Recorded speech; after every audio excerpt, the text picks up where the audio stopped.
안녕하세요. 여러분의 교양학부입니다. 자, 오늘도 빡세게 형식 공부 한번 해볼게요.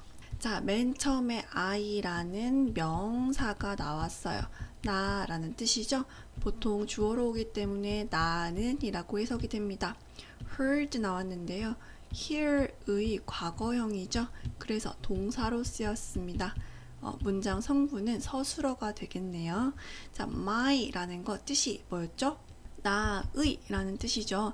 나의 라는 말은 한국어도 뒤에 뭔가 필요해요. 당연히 필요한 건 명사고요. 그런 성질을 가지고 있기 때문에 형용사 역할을 하게 됩니다. name, 이름이란 뜻이니까 명사죠. 수식하는 아이와 수식 받는 아이 같이 묶어주세요. 그러면 수식 받는 아이의 품사로 따라갑니다.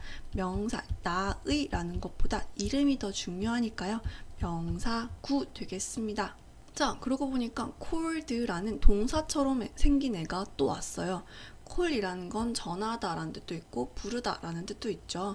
자, 그런데 call이라는 동사에다가요, 이렇게 ed를 붙이면 얘가 만약에 서술어로 쓰였다고 하면 과거형이 맞아요. 그런데 지금 이미 이 문장에 서술어가 존재합니다. 자, 접속사가 없이 서술어가 절대 두 개 올 수는 없거든요. 그렇다면 얘는 서술어가 아니에요. 얘는 과거 분사입니다. 제가 분사편에서 자세히 설명을 드렸지만 분사라고 하는 거 형용사라고 했습니다. 그러면 얘는 형용사가 됩니다. 품사 형용사가 되거든요.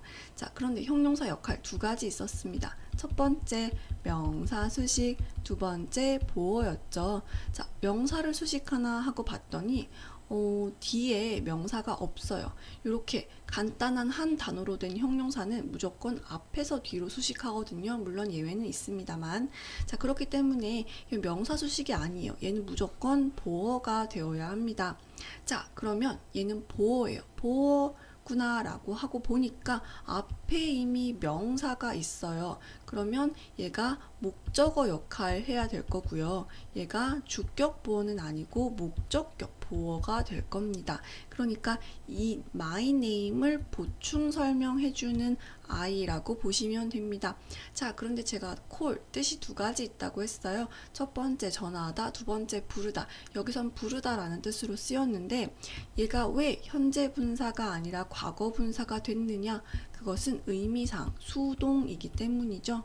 자, 내 이름은요, 스스로 무언가를 부르지 못합니다. 불려지는 게 되죠. 그래서 내 이름을 보충 설명하려고 보니까 내 이름은 불려지는 수동으로 써야 된다는 겁니다. 의미상으로. 자, 그렇기 때문에 called라는 과거 분사를 쓰게 되었습니다. 자, 해석 한번 해볼까요? 나는 들었습니다. 내 이름이 불려지는 걸 들었습니다. 자, 제가 방금 해석을요, 나의 이름을 이라고 하지 않았고 목적어임에도 불구하고 내 이름이라고 했어요. 자, 여기 오형식이죠. 이번에는 오형식 같은 경우는 목적어와 목적격 보어를 딱 정확하게 이렇게 해석하세요 라는 틀이 없어요. 얘 같은 경우는 목적어가 목적격 보어 하도록 한국어로 알맞게 해석을 해주셔야 되는데요. 근데 보통 이때 마치 주어와 주격 보어처럼 그런 관계를 서로 가지고 있어요. 주어와 보어의 관계를 가지고 있기 때문에 주로 목적어에다가 있는 이가를 붙여주시면 훨씬 해석이 매끄럽게 됩니다. 물론 내 이름을 이라고 직역으로 겨우겨우 만들어지긴 하지만 그건 한국어가 아니에요. 그래서 목적어와 목적격 보어 관계는 주어랑 주격 보어 관계처럼 있는 이가를 붙여주시면 조금 더 매끄럽게 훨씬 해석하실 수 있습니다. 한 번만 더 해볼게요. 나는 들었습니다. 내 이름이 불려지는 것을 들었습니다. 라고 오형식 해석하시면 되겠습니다. 자, 다음 문장 또 call이라고 나왔습니다. 같은 서술어를 일부러 써봤는데요. 일단 she라는 거 주어 되겠죠. called 서술어 되겠습니다. 부르다 혹은 전하다 라는 뜻이고요. 자, my 내 이름이라는 명사를 수식하고 있는 형용사로서 my name 합쳐서 명사구라고 했습니다. 자, 그녀가 그런데 곧 내 이름은 아니니까요. 얘는 목적어가 됩니다. 자, 그러면 해석은 그녀는 내 이름을 불렀습니다. 목적어 을을 붙여주시면 자연스럽게 해석 가능합니다. 간단해서 바로 넘어왔습니다. 일단 they라는 거 그들이란 뜻이지만 주어로 쓰였으니까 그들은 이라고 해석하시면 되겠죠. 그 다음 hire까지 하면은 고용하다 라는 뜻의 동사인데요. hired까지 쓴 거 보니까 주어 다음에 서술어로서 과거형이구나 라는 걸 알 수 있습니다. 고용했습니다 라는 뜻이죠. 자, 라고 나와서 보니까 뒤에는 명사가 오겠구나 라는 걸 알 수 있어요. 근데 faithful 같은 경우는 충직한 이라는 뜻이에요. 한 이라고 붙었죠. 니은으로 끝났습니다. 형용사가 되겠습니다. 어디에 명사 온다고 했는데 아직 형용사 왔으니까 한 번 더 가야겠어요. servant, 하인이란 뜻입니다. 그래서 명사가 되겠죠. 그러면 어부터 servant까지가 모두 묶이겠구나. 합쳐서 품사가 뭘까요? 명사구가 되겠죠. 자, 그러면 그들은 뭐뭐를 고용했습니다. 목적어로 쓰이면 되겠습니다. 역시 그들이 충직한 하인은 아니니까요. 역시 목적어가 맞습니다. 삼형식이 되겠죠. 다시 한 번 더 보겠습니다. 그들은 고용했습니다. 충직한 하인을 고용했습니다. 이 문장 앞에 문장보다 조금 더 어렵습니다. 그래도 하나도 안 어려우니까 조금 더 열심히 한번 볼게요. 자, they라는 거 명사죠. 자, 맨 앞에 있는 명사니까 주어입니다. made 동사니까 서술어이고요. 자, 더가 나왔습니다. 관사니까 뒤에 명사가 오겠구나 라는 걸 알 수 있죠. 그런데 바로 명사가 왔어요. servant 명사 왔기 때문에 같이 묶어서 명사 역할을 하고 있습니다.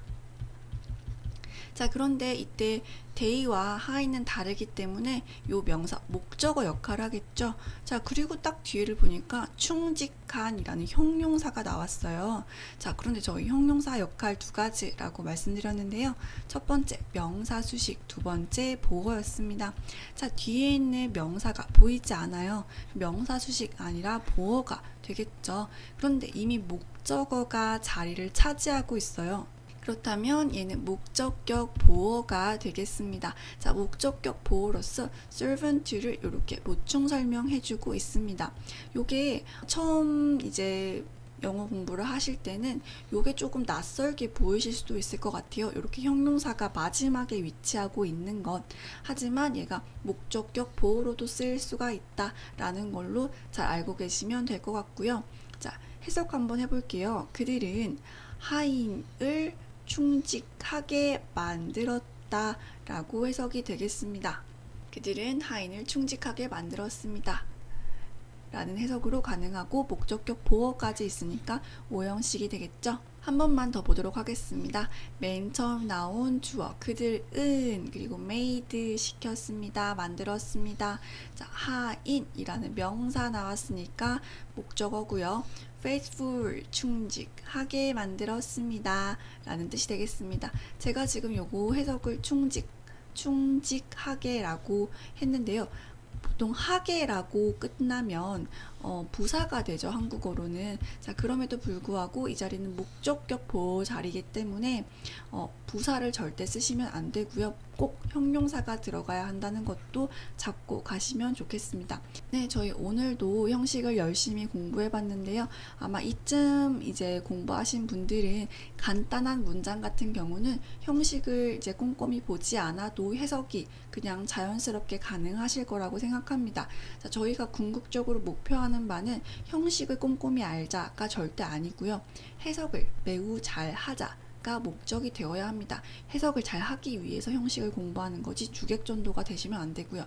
대신에 해석이 안 된다. 그럼 당연히 이렇게 꼼꼼히 한 단어 한 단어씩 먼저 하고 넘어가셔야 합니다. 오늘도 수고하셨습니다. 열공하세요.